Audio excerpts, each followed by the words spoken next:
Aujourd'hui pour une nouvelle émission de Synchronix, pour une émission un peu spéciale, donc pour le week-end du fantastique. Aujourd'hui nous retrouvons l'équipe de la ligne 29 qui vient nous parler un petit peu de son travail et de ses impressions sur le week-end. Donc déjà présentez-vous.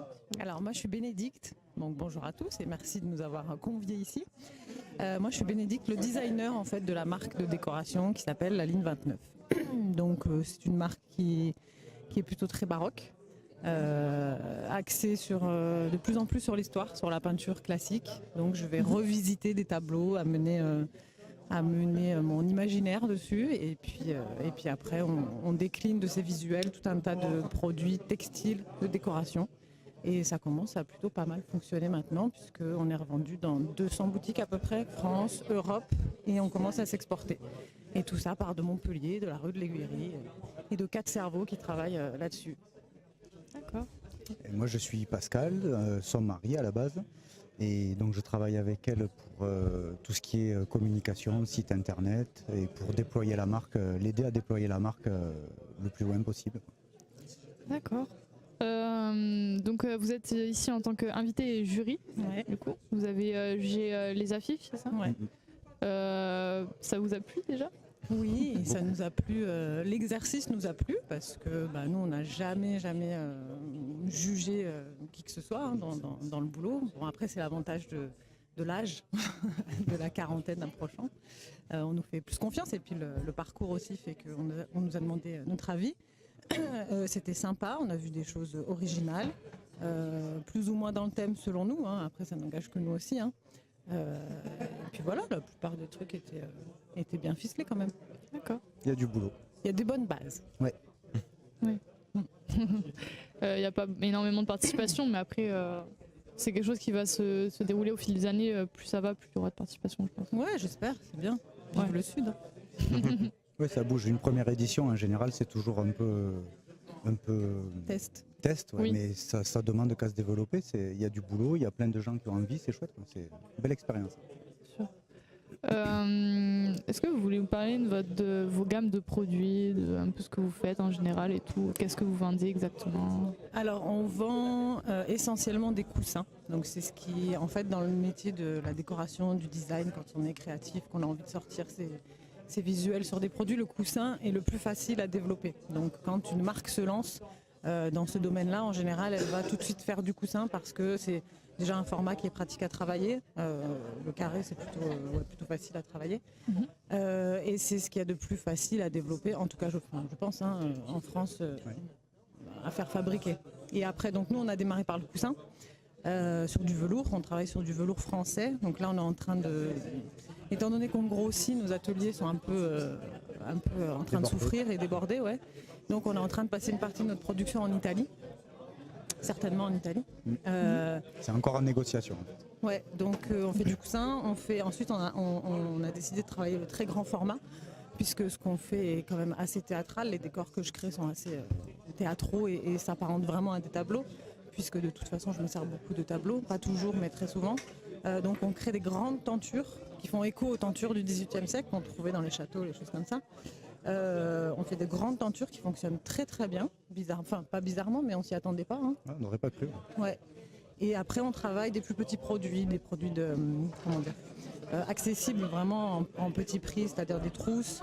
Là on va développer aussi des petits porte-monnaies normalement. On a travaillé une très belle matière, la soie italienne aussi. On a fait des foulards en soie qui sont magnifiques. Des parapluies. Oui, là on sort des parapluies en septembre. Je suis trop contente parce que c'était vraiment un produit depuis que je fais ça, en fait, ça faisait partie des produits comme ça que j'avais vraiment très envie de développer. Il y en a d'autres, mais là déjà c'est une étape.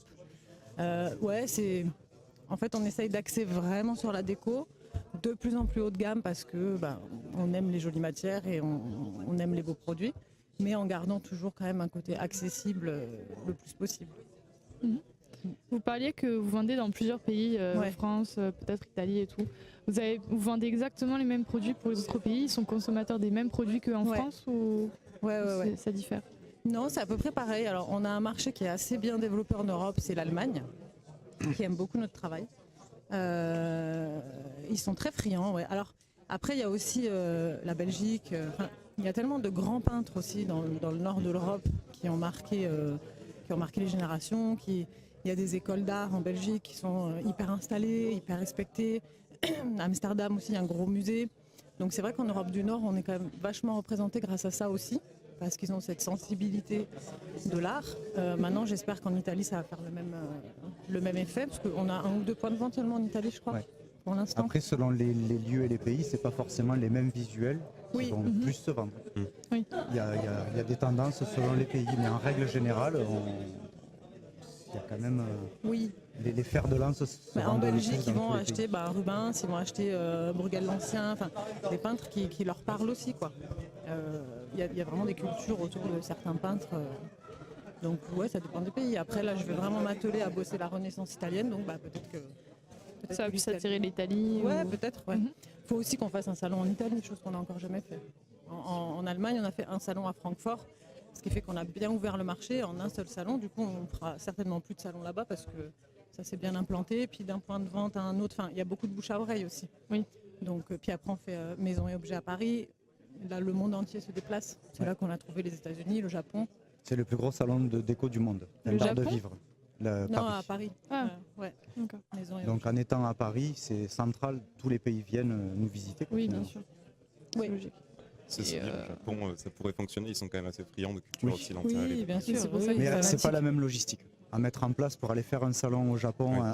dans les pays asiatiques, c'est une toute autre logistique comme aux États-Unis par exemple. Ça demande Mais ça viendra. des fonds beaucoup plus importants et une logistique beaucoup plus importante. Et c'est quand même quelque chose que vous souhaiteriez développer, d'aller sur d'autres continents. Ah oui, carrément. Ouais. Mm, mm. Oui, Et- c'est le but de toute façon. C'est de Oui, on ne s'est pas fixé de limite. Plus on va loin, mieux c'est. conquérir le monde. Exactement. Si possible. Conquérir le monde avec l'art. Non, parce qu'il y a eu des années de galère. Donc c'est vrai Mm. qu'aujourd'hui, moi je n'ai aucun problème à dire que j'irai le plus loin possible, quoi. Je m'en fiche. Ça sert à rien de se fixer des limites Non. dans ce milieu-là. En plus, l'art, si on peut le déployer partout. Et puis c'est un métier qui est, je parle personnellement puisque moi je crée beaucoup, c'est un métier qui est passionnant, quoi. Quand les gens viennent te voir et te disent oh, c'est génial ce que vous faites, ça me fait rêver, ça me transporte, vous avez un univers génial. Enfin, c'est que de l'amour, en fait, on reçoit que de l'amour, que des compliments, qu'on est alimenté par ça et on a envie d'impressionner, d'étonner toujours plus les clients. Les clients et les gens qui nous suivent, parce que pour la plupart, c'est même plus que des clients, quoi, c'est des partenaires finalement. Au niveau de la communication de l'entreprise, parce que c'est quand même une sacrée entreprise du coup, parce qu'elle est vachement déployée partout en Europe, genre c'est une très très grosse communication à faire du coup au niveau des réseaux sociaux, en général il y a une grosse newsletter ou des choses... Ça tend à le devenir parce que comme on vous disait, on n'est qu'une équipe de 4. Pour l'instant. Donc ça demande énormément de travail et on ne peut pas encore travailler réellement comme on voudrait sur tous les axes de communication qu'on aimerait développer, mais les réseaux sociaux, Bénédicte s'en occupe très très bien. Le site internet fonctionne bien. Après, il y a encore énormément de possibilités pour faire connaître la marque. Pour l'instant, c'est vrai que, comme elle disait, le bouche à oreille fonctionne énormément. C'est une marque qui est pas rare, mais un peu confidentielle encore. Oui. Et ça sert beaucoup la marque justement. Le fait qu'il y ait une petite difficulté pour se la procurer parce qu'on ne vend pas en ligne justement pour laisser nos points de vente travailler. On a décidé de ne pas vendre nos produits en ligne, donc il n'y a aucune vente privée, il n'y a rien, quoi. Et c'est ça qui aide aussi la marque à se développer, le fait qu'on ne puisse pas la trouver partout. Oui. Donc ça se fait petit à petit tout seul. Nous après Mais c'est évidemment, même pas une volonté. Enfin, c'est pas une volonté. C'était Ouais. pas une volonté à la base. C'est que nous, on fait ça. C'est pas notre métier de base du tout. Nous, Oui. tous les deux, on était photographes. On s'est rencontrés dans ce métier-là d'ailleurs. Nos 2 associés sont commerçants, donc qui achetaient des produits dans le monde. En fait, ils étaient vendeurs d'art. Ils vendaient de l'art en fait qu'ils allaient chercher aux 4 coins du monde et des bijoux. Et au final, on a appris tous les 4 ensemble à devenir une marque. Du coup, il y a des couacs des fois, mais au final, ces couacs font que ce qu'est la marque aujourd'hui. C'est-à-dire que notre atelier aujourd'hui est saturé. Du coup, les magasins ont du mal à s'approvisionner. On a 8 semaines de délai de livraison, ce qui fait que ça crée un espèce de manque. manque. Et les Et clients, le produit se vend très très bien en plus. Ouais. Donc on n'arrive pas à alimenter tous les points de vente comme on voudrait régulièrement, mais quelque part, ça crée aussi Oui, le désir, Le désir. des particuliers Donc, d'avoir... à la base, produits. c'est pas ce qu'on voulait, Mais finalement, c'est pas non plus un mal que de pouvoir la trouver aussi à Monoprix. Ça pourrait, ça aurait pu être une stratégie de communication Ouais. presque si vous l'aviez voulu. Quoi. Voilà, Oui, mais à la base, ça non. aurait pu. Mais bon, Mais en fait, on n'est pas stratège du tout. Non, pas ça se du fait tout. comme ça. Non, on est surtout extrêmement naturel en fait. C'est ce qui compte en soi. Et communication. accessible surtout parce que quand je reçois un message, quel que soit le canal, que ce soit par les réseaux sociaux, par mail, par SMS, je vais tout le temps répondre, je vais tout le temps. Enfin, on est naturel quoi. On fait comme on peut, les clients le savent, on fait au mieux. Et puis ils aiment bien ça, on reste des êtres humains quoi, avec nos Ouais. failles. C'est sûr que le fait de ne pas vendre en ligne et d'en plus être en contact du client, c'est pas quelque chose qui est forcément très fréquent, enfin de Ouais. moins en moins fréquent. Surtout en tout pour cas. les grosses entreprises, enfin, entre guillemets, pour les Ouais. grandes entreprises, celles qui déploient un peu partout, c'est compliqué de toujours répondre parce qu'on est toujours surbooké, on a beaucoup de travail et c'est rare qu'un patron nous réponde aux Mais messages. il faut prendre le temps pour tout. C'est juste une question de temps. On peut prendre le temps si vraiment on veut. Donc il faut toujours réserver du temps pour les autres, quoi. Il ne faut pas être tout le temps focalisé sur soi, sur sa réussite. Il faut aussi apprendre à répondre aux autres, quoi. On n'est pas encore une grosse entreprise, mais si on peut, on le deviendra. Mais on fait tout pour tous les jours, jour après jour, quoi. Et j'en profite pour faire remarquer que si vous avez des questions dans le chat, évidemment, on peut les poser pour vous. Et avoir des réponses. Et est-ce que vous comptez peut-être vous développer vers des marchés que vous n'avez pas spécialement touchés, comme peut-être des vêtements ou quelque chose d'autre, ou rester dans la déco Non, je pense que le vêtement, alors moi je ne l'ai jamais vraiment voulu parce que je trouve que c'est un autre métier, ouais. Maintenant, je pense qu'il faut qu'on ait une bonne équipe. Alors nos fournisseurs, pour certains, notamment l'italien là, avec qui on est en train de traiter, qui est adorable et qui a beaucoup de bouteilles, va nous aider à le faire. Après, oui, c'est prévu. C'est prévu, on l'envisage. Sur des pièces vraiment très spécifiques. Je ne vais pas faire du sweat, du t-shirt, du pantalon. C'est pas H&M que j'ai envie de devenir. Mais ouais, des pièces, des belles pièces en soie, des choses bien chiadées, ouais, je pense. Ouais. D'accord. C'est le genre de vêtements qu'on achètera. Donc moi, j'achète ça personnellement. Ouais, ce sera barré, hein. Ce Ah, mais sera j'adore barré, ce sera très coloré, ce sera très très très spécifique. Déjà, j'ai vu les parapluies, moi, ça me. Voilà. Ouais, ils sont beaux. Là, c'est dans Magnifique. quelques semaines, ils sortent. On lance la production dans 15 jours, je crois. Parce que c'est très long. 8 semaines de délai, parce que c'est un parapluie français qui est de belle qualité. C'est pas du haut de gamme, mais c'est du moyen haut de gamme. Ça on va commence dire. à être pas mal. C'est un parapluie canne classique, parce que les visuels sont tellement chargés déjà que je voulais pas un Oui, il y a truc avec beaucoup de motifs. plein de fioritures. Ouais. Le parapluie est très très beau, je suis très contente. Quand je l'ai ouvert, on a senti la qualité dans l'ouverture, dans les finitions, dans tout quoi. Beau parapluie. Et c'est très long de trouver aussi des fournisseurs qui correspondent À vos attentes. à ce que nous on veut. Oui, Ouais. C'est très On reçoit difficile. beaucoup d'échantillons. Moi, je suis toute excitée de recevoir mon colis et tout. Et des fois, souvent, je suis déçue. Ouais, c'est très compliqué. Là, je reçois ce parapluie. C'était le plus beau jour de ma vie. Hein. C'était Noël. J'étais trop heureuse. Et en plus, il a plu plusieurs jours derrière. Donc, j'étais vraiment contente. Aujourd'hui, il y a vraiment un retour en France à l'achat plus, disons, tout ce qui est français. Maintenant, on achète beaucoup moins, on essaye de moins acheter dans les autres pays. Oui. Est-ce que ça vous touche, vous, par rapport à ça, est-ce que ça vous sert le fait que les gens retournent vraiment aux sources, entre guillemets, et reviennent à acheter en France les choses? Oui, ça nous sert parce que c'est un bel argument de vente quand ton produit il est fait, il est imprimé, il est cousu en France, que tu crées de l'emploi dans une société qui était en perdition. Il y a une valeur humaine qui est intéressante, dont nos revendeurs se servent aussi. Hein. Le Made in France, ils le mettent vachement en avant. Le commerce est rude, donc le moindre argument, et surtout celui-là, est bon pour eux. Après, c'est très difficile de garder toute une production en France, non seulement parce que les métiers se perdent, il y a des choses qu'on ne trouve plus, notamment pour le parapluie, la structure est faite en Chine parce qu'il n'y a plus de fabricants de structures de parapluie en France. C'est pareil pour pas mal de domaines. Notre tissu, je ne suis pas certaine qu'il soit fabriqué en France. Non, certainement pas. Ouais. Après, c'est super dur de garder une production 100% française. Puis il y a aussi les prix. La France est un pays qui est beaucoup taxé, donc forcément, nous, on le ressent sur le coût de fabrication. En fait, on est confronté à des choses pour lesquelles on ne s'était jamais posé de questions C'est des réalités avant. économiques, en Ouais. fait. La personne qui veut acheter un produit pourra l'acheter jusqu'à un certain prix, mais passé ce prix-là, ne pourra plus l'acheter. Donc le but, nous, c'est de pouvoir autant que possible rester en France. Mais le but aussi, c'est de pouvoir diffuser nos produits et les vendre. Si on a des prix qui sont totalement exorbitants dans le milieu où on se trouve, on ne pourra pas vendre nos produits. Donc on reste en France autant que possible, mais il faut que l'entreprise puisse vivre aussi. Mais par contre, on ne va pas aller, si on peut, ne pas aller en Asie, on n'ira pas. Donc c'est pour ça qu'on a choisi l'Italie pour une certaine partie de la production, parce que ça reste quand même des beaux produits et un pays qui a quand même une aura et européen. Ouais.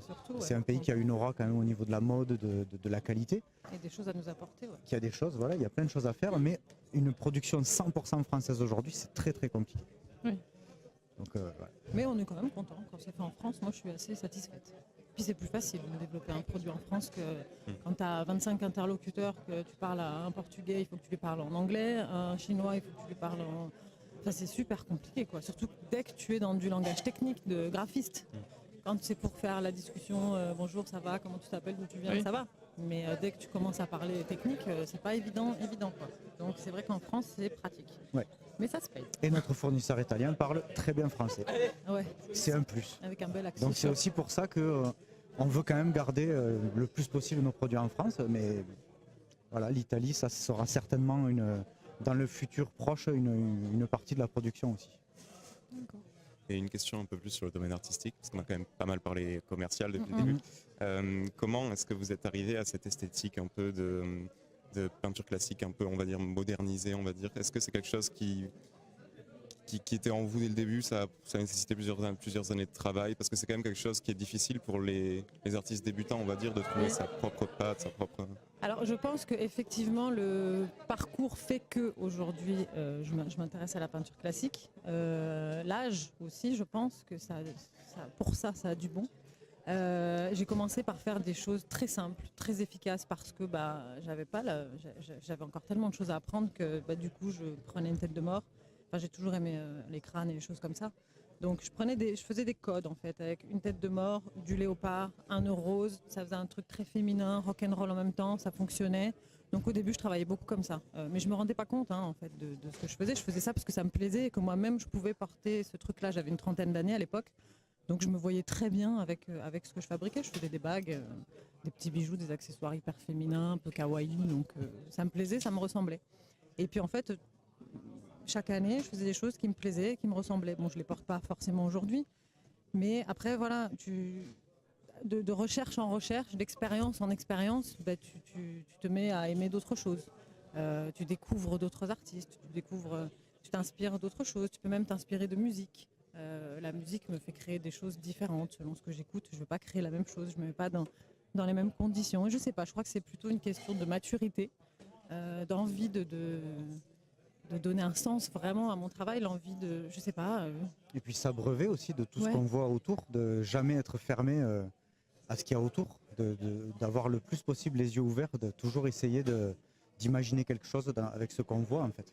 Et les peintres que je travaille aujourd'hui sont des peintres dont je ne connaissais pas l'existence il y a encore 1 an ou 2 pour certains, des peintres qui m'auraient certainement fait vomir, parce que j'aurais pas compris en fait la démarche, j'aurais pas compris... Il y a plein de choses, j'apprends tous les jours, et tous les jours je me dis c'est dingue, mais combien il y a eu de peintres sur cette planète depuis que l'art existe, même depuis, ça a toujours existé, mais je m'étonne tous les jours je découvre un peintre, que ce soit sur Google, que ce soit dans un musée, que ce soit dans un bouquin, dans une médiathèque, je me dis mais c'est dingue quoi. Aujourd'hui en fait je crois qu'on peut plus rien inventer, on peut juste se servir de ce que les autres ont fait, quoi. Oui, puis pour découvrir, qu'on n'avait pas nous à l'époque, on a tout un tas de supports, comme les réseaux sociaux, Internet. Même nous, quand on a commencé la photo, Internet, on ne l'avait pas. Aujourd'hui, les jeunes qui arrivent ont une palette pour découvrir l'art qui est illimitée. Donc c'est de ça qu'il faut se nourrir en fait. Ouais, c'est sûr qu'il y a 20 ans, on ne pouvait pas parler de moodboard sur Pinterest. Eh oui, nous on allait à la bibliothèque. Sur Pinterest il y a 20 ans. C'était pas... Ouais, et encore, c'est même pas mon réseau social préféré. Ouais, non, je crois que ça reste Instagram. Instagram et Pinterest, c'est vraiment les réseaux sociaux les plus appréciés, je pense, par les artistes en général. Ouais, Insta, moi, je peux y passer une journée entière, je vois pas le temps passer. Le hashtag art, ça sert beaucoup. Ouais, non, je m'en sers même pas. Non, je suis abonnée à tellement de trucs. Enfin, j'ai 500 comptes que je suis. Bon, sur les 500, il y en a peut-être 100 qui m'intéressent vraiment, mais je trouve que, je sais pas, je me fais plein de tableaux partout. J'ai des banques d'images de fou, mais je reviens de plus en plus aux bouquins. On me prête beaucoup de livres, même des gens qui m'envoient des bouquins pour que je m'inspire. Et je me fais beaucoup mes banques d'images comme ça maintenant par livre. Je fais mes prises de vue, mes scans, mais j'aime bien. Je trouve que ça a une valeur un petit peu plus costaud en fait, plutôt que d'aller chercher sur Google. Oui. Parce que quand tu vois Tout le le monde concurrent peut pas qui a le trouvé la trouver, même fleur, voilà, c'est ça. c'est pas possible pour moi. Et puis en tant que photographe, on peut aussi faire nos images, ce qu'on veut faire le plus possible maintenant. Créer les images directement pour qu'elles puissent après retravailler dessus. Ouais, ça fait un double processus de création en fait. Ouais, complètement. Non, je pense que c'est tout. Je sais pas si vous avez des choses à ajouter personnellement ou des choses à nous dire en plus. Je suis contente. Non, c'est chouette. Vous êtes tous chouettes. C'est une bien belle note de fin. Ouais. Tout le monde est chouette. Voilà. Bon, et ben, Oui, mais je écoute, crois que ça c'est clôture tout. cette interview. Clôturer cette interview, ça. Nous, sur Synchronix, on va se retrouver à 16h30, c'est ça Pour. Pardon Oui, on va se retrouver à 16h30. À 16h30, on se retrouve du coup pour le prochain live. Toujours en direct du Week-end du Fantastique à Béziers. Voilà. Et donc, on vous dit au Merci revoir beaucoup. et à bientôt. Merci Merci beaucoup. beaucoup À pour cette bientôt. interview.